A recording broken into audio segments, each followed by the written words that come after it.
Hi guys, welcome to my channel. As usual আজকে আবার একটা ক্যাটারিং প্রমোশনের ভিডিও নিয়ে চলে এসেছি। আজকে এটা হচ্ছে একটা ম্যারেজ অ্যানিভার্সারি।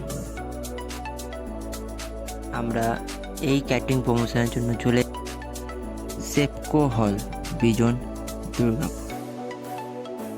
আর হলটাও দেখতে পাচ্ছেন আপনারা। এবার যাই, ডেকোরেশনটা একবার দেখিয়ে দিই, হলটার ভিউ এবং আমাদের চেয়ার টেবিলের সেট আপটা। এখানে সব কিছু প্রায় রেডি হয়ে গেছে। ছেলেগুলো এখানে এবার আমাদের প্লেটগুলো র্যাপিং করছে। আর এই ফুল ভিউ হলটার, খুবই বড় হল, মোটামুটি আপনার একবারে 100 ক্যাপাসিটি হয়ে যাবে। আর এইটা হচ্ছে টিপটপ ক্যাটারার এর promotion, tiptop caterer and decorators. আর আজকের মেনুটা, আর এবার দেখিয়ে দিই চলুন স্টলগুলো এক এক করে। প্রথমে আমাদের টি সেকশন আছে, এখানে মটকা চা,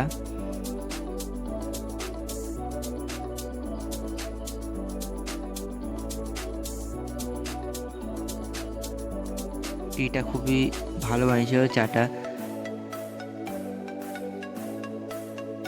এরপরে চলে এসেছে আমাদের veg pakora section, veg pakora.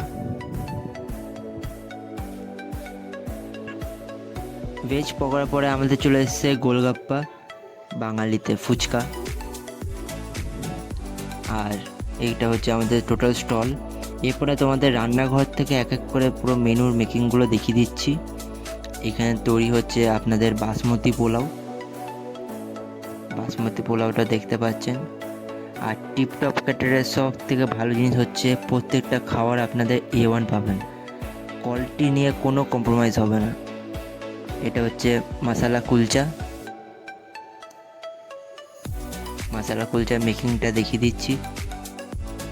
এদের কাজ খুবই ভালো, নিট অ্যান্ড ক্লিন কাজ পুরো একদম। আর খাওয়ার তো আগেই বলেছি, কোয়ালিটি নিয়ে কোনো কথা হবে না একদম। এবার মশালা কুলচাগুলোর ওপরে বাটার লাগিয়ে দিচ্ছে, তারপরে এরপর এগুলো কাটিং করে স্টোর করে দেওয়া হবে। যখন গেস্টরা খেতে বসবে তখন ওখান থেকেই ওদেরকে সার্ভ করা হবে। এরপরেই আসছে পাবদা ঝাল। পাবদা মাছগুলো আপনি দেখতেই পাচ্ছেন, ভাজা পাবদা মাছ, প্রায় প্রত্যেকটা পাবদা মাছ 100 থেকে 120 গ্রামের মতো আছে।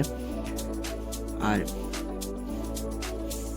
এইগুলো এমনি করেই প্লেটের মধ্যে সবাইকে সার্ভ করা হবে।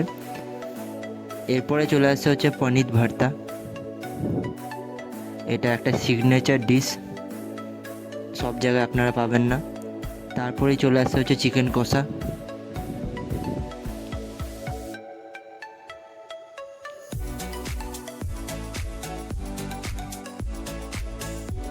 এবং চলে আসছে ম্যাঙ্গো চাটনি। তারপরে চলে আসছে হচ্ছে ছানার পাটিসাপটা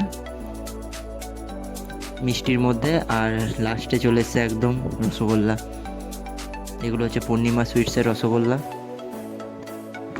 এরপরে লোকজন আসতে শুরু করে দিয়েছে, এবার আমরা সার্ভ করা শুরু করে দেবো সবাইকে।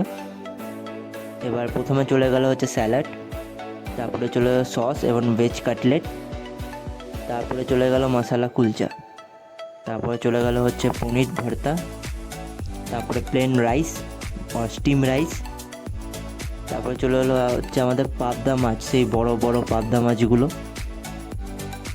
বাটির মধ্যে সবাইকে সার্ভ করে দেওয়া হচ্ছে। যে তারপরে চলে আসলো হচ্ছে পোলাও, বাসমতি পোলাও, তারপরে হচ্ছে চিকেন কষা বাটির মধ্যে, তারপরে চলে গেলো চাটনি, পাঁপড়, ছানার পাটিসাপটা এবং রসগোল্লা। যে ভেজ খাবে না তার জন্য, যে ননভেজ খাবে না তার জন্য ভেজ খাবার আছে অল্টারনেট। এমনি করেই আমাদের প্রত্যেকটা মেনু কমপ্লিট হয়ে গেল। আর আমাদের আজকের খাওয়ানোও complete. Thank you for watching. আশা করি ভিডিওটা ভালো লাগলো। এমনি করে সাপোর্ট করবেন, ভালো থাকবেন, সুস্থ থাকবেন আর আড্ডা মারতে থাকুন।